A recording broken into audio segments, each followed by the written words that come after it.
இது ஒன்றும் cricket match கிடையாது. இந்தியா பாகிஸ்தான் மேட்சோ அல்லது ஸ்ரீலங்கா பாகிஸ்தான் மேட்சோ அல்லது இந்தியா ஸ்ரீலங்கா மேட்சோ கிடையாது. இது இரண்டு நாடுகளுக்கு மத்தியில் நடக்கக்கூடிய ஆயுத போராக மாறி இருக்கிறது. யார் பயங்கரவாதத்தில் ஈடுபட்டாலும் அவர்கள் அழிக்கப்பட வேண்டும். இந்திய ராணுவத்தினால் அழிக்கப்பட்டாலும் சரி, எந்த ஒரு ராணுவத்தால் அழிக்கப்பட்டாலும் பயங்கரவாதம் அழிக்கப்பட வேண்டும் என்பதிலே நமக்கு எந்த மாற்று கருத்தும் இருக்க முடியாது, இருக்கக்கூடாது. பஹல்காமாவுல உள்ள புகுந்து அப்பாவிகளை கொன்ற பயங்கரவாதிகளை இனம் கண்டு இந்தியா தாக்குதல் நடத்துவார்கள் என்றால் கண்டிப்பாக அது வரவேற்புக்குரியது.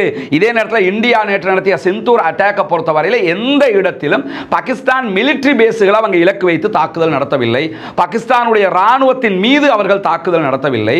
பாகிஸ்தானுடைய மற்ற இடங்கள் மேல அவங்க தாக்குதல் நடத்தல. அவங்க என்ன தாக்குதல் நடத்தினதா சொல்றாங்கன்னா 3 நகரங்களில் 9 இடங்களில் நாங்கள் தாக்குதல் நடத்தி இருக்கிறோம். அந்த 9 இடங்களும் பயங்கரவாதிகள் இருப்பதாக நாங்கள் அடையாளம் கண்ட இடங்கள் என்று சொல்லி அறிவித்திருக்கிறார்கள். இந்த பிரச்சனை நேரத்திலையும் இந்திய இஸ்லாமியர்களை நம்ம எடுத்துக்கிட்டோம்னா நாங்க என்ன நடந்தாலும் பயங்கரவாதம் ஒழிக்கப்படணும், நாங்க பாகிஸ்தான் பக்கம் கிடையாதுங்க, நாங்க இந்தியா பக்கம் தாங்க அப்படின்னு சொல்லி மிக தெளிவாக இருக்கிறார்கள். வார்த்தைகளில் வீரம் பேசுகிற ஒரு விளையாட்டு விவகாரம் கிடையாது. பயங்கரவாதத்தோடு சம்பந்தப்பட்ட விவகாரம். சாதாரணமாக ஃபேஸ்புக்குகளில் தேவையில்லாத கருத்துக்களையும் கமெண்ட்டுகளையும் போட்டு நம்முடைய அந்த ஸ்டாண்டையும் இழந்து கொள்வதை தவிர்த்து கொள்ள வேண்டும்.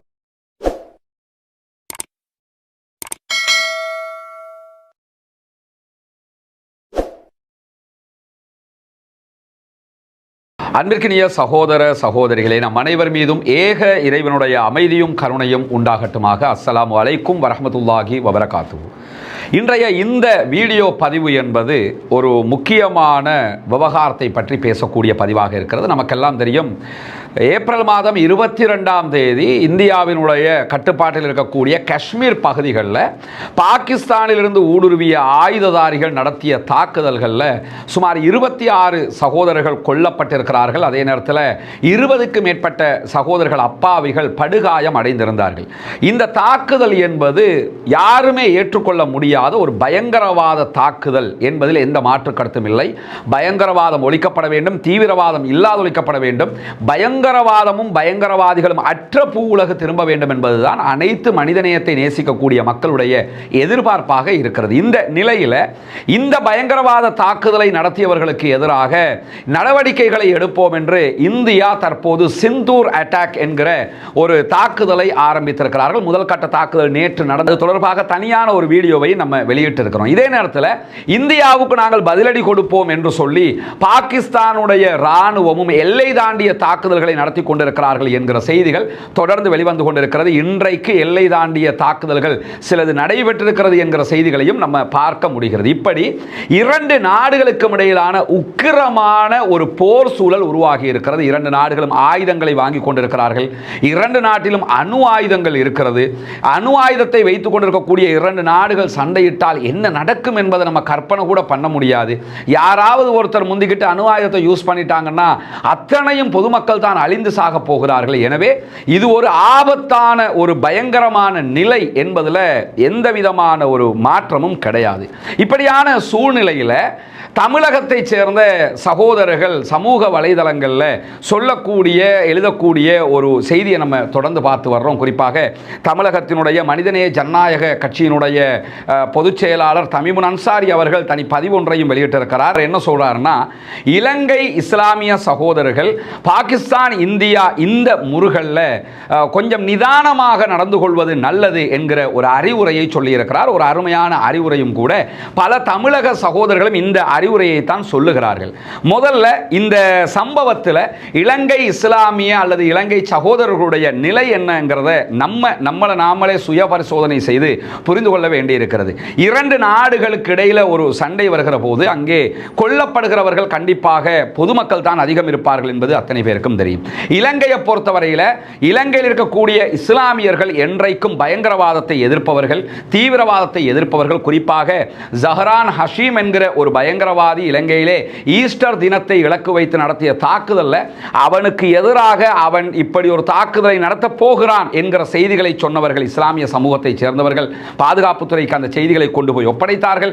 தாக்குதல் நடந்ததற்கு பிறகு 100% முழுமையான ஒத்துழைப்பை பாதுகாப்பு தரப்புக்கு வழங்கி ஜஹரானும் அவனுடைய ஆட்களும் அழித்தொழிக்கப்படுவதற்கு, கைது செய்யப்படுவதற்கு பூரணமான ஒத்துழைப்பை நாங்கள் வழங்கி இருக்கிறோம். அதே நேரத்தில் எங்க ஒரு பயங்கரவாத தாக்குதல் நடந்தாலும் அதை எதிர்த்து எதிர்த்துத்தான் இலங்கை இஸ்லாமிய சமூகமாக நாங்கள் அத்தனை பேரும் களம் கண்டிருக்கிறோம். தமிழக இஸ்லாமிய நண்பர்கள், அன்பர்கள், சகோதரர்களும் அதே நிலையை தான் நீங்கள் கடைபிடிக்கிறீர்கள் என்பதில் எந்த மாற்றமும் இல்லை. ஆனால் இலங்கையைச் சேர்ந்த சகோதரர்கள் நாம் புரிந்து கொள்ள வேண்டிய ஒரு பகுதி இருக்கிறது.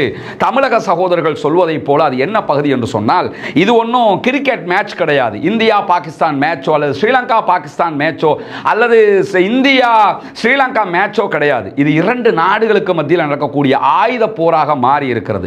சிந்தூர் அட்டாக்ல பாகிஸ்தானில் 20க்கும் மேற்பட்டவர்கள் கொல்லப்பட்டிருக்கிறார்கள் என்கிற செய்திகள் வெளியாகி இருக்கிறது. அதே போன்று எல்லை தாக்குதல்கள் 3-4 பேர் கொல்லப்பட்டிருக்கிறார்கள் என்கிற செய்திகள் எல்லாம் வந்து கொண்டிருக்கிறது. உயிரோடு நடக்கக்கூடிய இந்த சண்டை இது முடிவுக்கு வர வேண்டும் என்பதுதான் நம்முடைய நிலையாக இருக்கணும். அங்கே என்ன நடக்குது?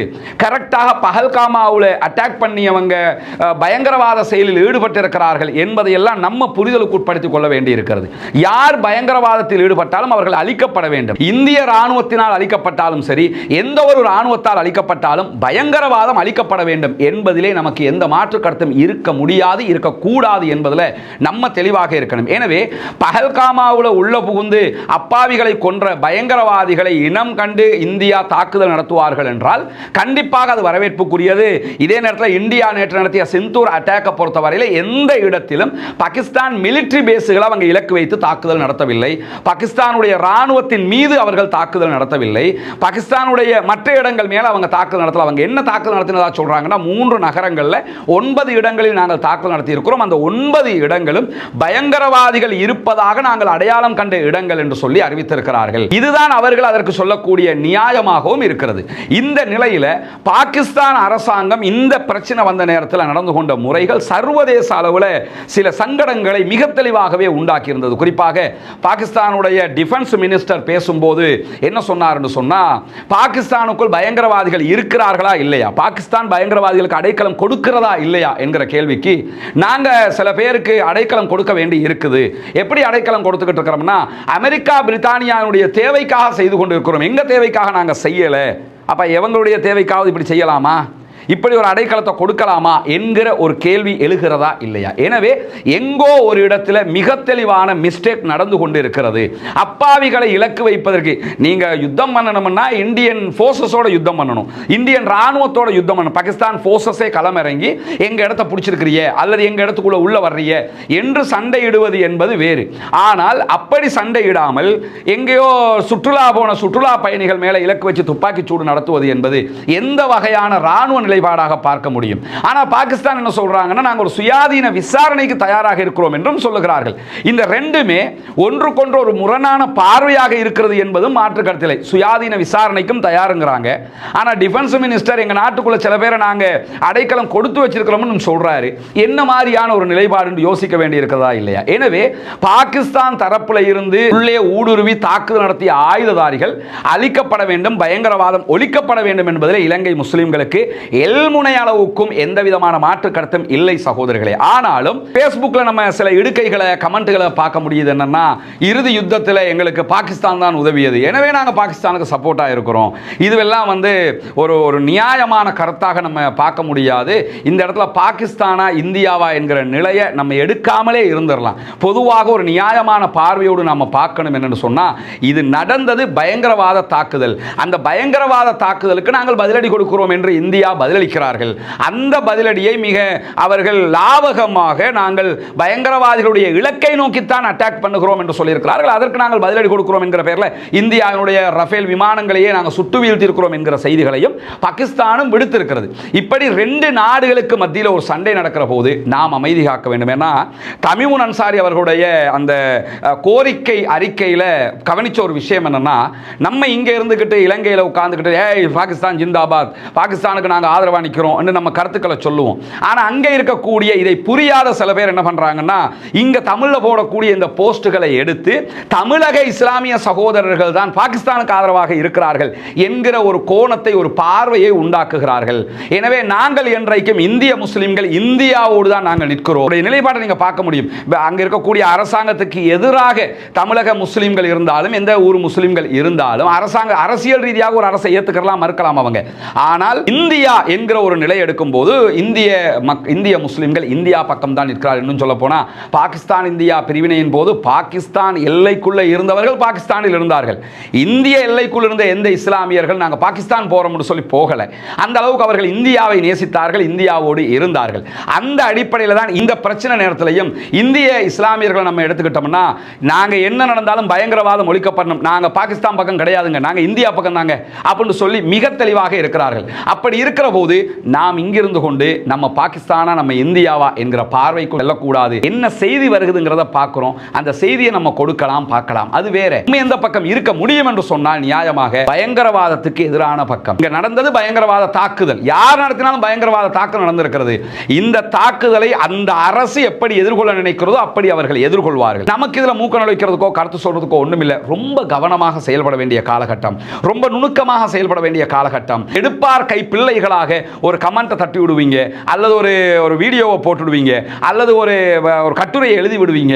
அது நம்மை மாத்திரம் பாதிக்காது, இரண்டாம் கட்டமாக நம்முடைய தொப்புள் கொடி உறவுகளாக இருக்கிற தமிழக அன்பு உறவுகளையும் பாதித்துவிடும். எனவே இந்த இடத்துல பயங்கரவாதத்திற்கு எதிராக திடமாக நாம் அத்தனை பேரும் நிற்க வேண்டும். எந்த ஒரு சார்பு நிலையையும் நாம் எடுத்துவிடக் கூடாது. இரண்டு நாடுகளும் யுத்தத்தை தவிர்த்து அணு ஆயுத பலம் கொண்டவர்களாக இருக்கிற காரணத்தினாலும் அமைதியான முறையில் ராஜதந்திர ரீதியில் இதை பேசி முடிவு காண்பதற்கு முயற்சிக்க வேண்டும் என்கிற கோரிக்கையை அத்தனை பேரும் சேர்ந்து எழுப்புவோம். அப்படி எழுப்புகிற நேரத்தில் கூட இதற்கு தீர்வு வரலாம். அப்படியான ஒரு நிலையத்தான் நம்ம எடுக்க முடியும். எனவே பயங்கரவாத தாக்குதலுக்கான பதிலடியாக இந்தியா ஒரு முனைப்பெடுக்கிறது. நாங்கள் அதற்கு பதிலடி கொடுப்போம் என்று பாகிஸ்தான் சில முனைப்புகளை எடுக்கிறார்கள். இதை செய்தியாக பார்ப்பதும் செய்தியாக கேட்பதும் செய்தியாக கன்வே பண்ணுவதும் என்பது வேறு. நம்ம ஸ்டாண்ட் இதுதான் என்கிற ஒரு நிலை எடுத்தால் அது நல்ல நிலையாக இருக்காது. காரணம் என்னன்னா, இங்க வெளிப்படையாக தெரிகிற ஒரு விஷயம் இருக்கிறது. பாகிஸ்தானில் இருந்து ஆயுததாரிகள் ஊடுருவி இருக்கிறார்கள். ஒன்றோ இந்தியா அதற்கு நடவடிக்கை எடுப்பது பிழை என்றால் பாகிஸ்தானே உடனடியாக நடவடிக்கை எடுக்கணும். ஆனால் இதுவரைக்கும் பாகிஸ்தான் நடவடிக்கை எடுக்காம விசாரணைக்கு தயார் என்கிற வார்த்தையை மாத்திரம் சொல்லிக் கொண்டிருப்பதும் ஒரு நியாயமான பார்வை கிடையாது என்கிறது என்னுடைய தனிப்பட்ட பார்வையாக இருக்கிறது. நீங்க விசாரணைக்கு தயார்னா முதல்ல நீங்க என்ன விசாரணை பண்ணீங்க, எவன் உள்ள போய் அட்டாக் பண்ணா, இது எப்படி நடந்தது என்கிறத வெளிப்படுத்தணுமா இல்லையா? எனவே இது வார்த்தைகளில் வீரம் பேசுகிற ஒரு விளையாட்டு விவகாரம் கிடையாது, பயங்கரவாதத்தோடு சம்பந்தப்பட்ட விவகாரம். சாதாரணமாக ஃபேஸ்புக்குகளில் தேவையில்லாத கருத்துக்களையும் கமெண்ட்டுகளையும் போட்டு நம்முடைய அந்த ஸ்டாண்டையும் இழந்து கொள்வதை தவிர்த்து கொள்ள வேண்டும். அதே நேரத்தில் நம்முடைய தொப்புள் கொடி உறவுகளாக இருக்கக்கூடிய தமிழக அன்பு உறவுகளுக்கு தோளுக்கு தோளாக நிற்க வேண்டிய கட்டாயம் இந்த இடத்தில் இருக்கிறது. ஏன்னா அப்ப பாகிஸ்தானில் இருக்கிறவங்க நம்ம உறவுகள் இல்லையாங்கிற ஒரு கேள்வி உங்களுக்கு வரும். அவர்களும் நம்முடைய உறவுகள் தான், அதில் எந்த மாற்று கருத்தும் இல்லை. ஆனால் இங்க அவங்களுக்கு எந்த பிரச்சனையும் இல்லை. இதுல அவங்கள பயங்கரவாதியாக லாகூர்ல இருக்கிறவங்களை பார்க்கறாங்க, அல்லது வேற. ஏன்னா நம்ம போடுகிற பதிவுகள் தமிழ்ல தான் இருக்க போகுது. அவங்க உருதோட சம்பந்தப்பட்டவங்க, அவங்களுக்கு இதுக்கு சம்பந்தப்படுறதுக்கு எந்த வழியுமே கிடையாது, வேற லாங்குவேஜோட சம்பந்தப்பட்டவங்க. இங்க நம்முடைய பதிவுகளால் பாதிக்கப்படுகிறவங்க தமிழக இஸ்லாமிய அன்பு உறவுகள் என்கிற காரணத்தினால தான் அவங்களே பகிரங்கமாக ஒரு கட்சியினுடைய பொதுச் செயலாளரே ஒரு தகவலை அறிக்கையாக வெளியிட அளவுக்கு நிலைமை மாறி இருக்கிறது என்றால் ரொம்ப அவதானமாக இருக்க வேண்டும். இது ஏற்கனவே நான் சொன்னதை போல இந்தியா பாகிஸ்தான் கிரிக்கெட் மேட்ச் கிடையாது. தமிழக அன்பு உறவுகளே, நீங்கள் ஒன்றை புரிந்து கொள்ளுங்கள். அவர்கள் இஸ்லாமியர்கள், என்னுடைய தொப்புள் கொடி உறவுகளாக இருக்கக்கூடிய இந்து சகோதரர்கள் யாராக இருந்தாலும் என்றைக்கும் நாங்கள் மனிதநேயத்தோடு முன்னிற்போம், மனிதநேய மிக்கவர்களோடு இருப்போம், பயங்கரவாதத்திற்கு எதிராக இருப்போம், தீவிரவாதத்திற்கு எதிராக இருப்போம். நாடுகளாக நாம் வேறுபட்டாலும் மனிதர்களாக ஒன்றாகத்தான் இருக்கிறோம் என்பதையும் இந்த இடத்துல சொல்லிக்கொள்ள வேண்டிய தேவை எங்களுக்கு இருக்கிறது. ஏற்கனவே நான் சொன்ன மாதிரி தான். அப்போ நீங்கள் பாகிஸ்தான் மக்களுக்கு சொல்ல மாட்டீங்களா? நான் சொன்னாலும் அவங்களுக்கு புரியாது. அவங்களோட லாங்குவேஜ் வேறு, நம்ம லாங்குவேஜ் வேறையாக இருக்கிறது. எனவே இங்கே யாருக்கு பிரச்சனையோ அது தொடர்பாகத்தான் பேசி இருக்கிறோம். முடிந்தவரை சமூக வலைதளங்களில் கவனமாக செயல்படுவோம் என்கிற கோரிக்கையோடு முடித்துக் கொள்கிறேன். தீவிரவாதம் ஒழிய வேண்டும், பயங்கரவாதம் இல்லாதொழிக்கப்பட வேண்டும், பயங்கரவாதிகள் எங்கிருந்தாலும் அழிக்கப்பட வேண்டும், அமைதியான பூவுலகு திரும்ப வேண்டும். திருமறை குர்ஆனுடைய அழகான ஒரு வார்த்தை, ஒரு மனிதனை கொன்றவன் முழு மனித சமூகத்தையும் கொன்றவன் ஆவான், ஒரு மனிதனை வாழ வைத்தவன் முழு மனித சமூகத்தையும் வாழ வைத்தவன் ஆவான் என்கிற உயரிய தத்துவத்தை மக்கள் மத்தியிலே கொண்டு சேர்ப்போமாக. வாஹிர் தஅவானா அல்ஹம்துலில்லாஹி ரப்பில் ஆலமீன்.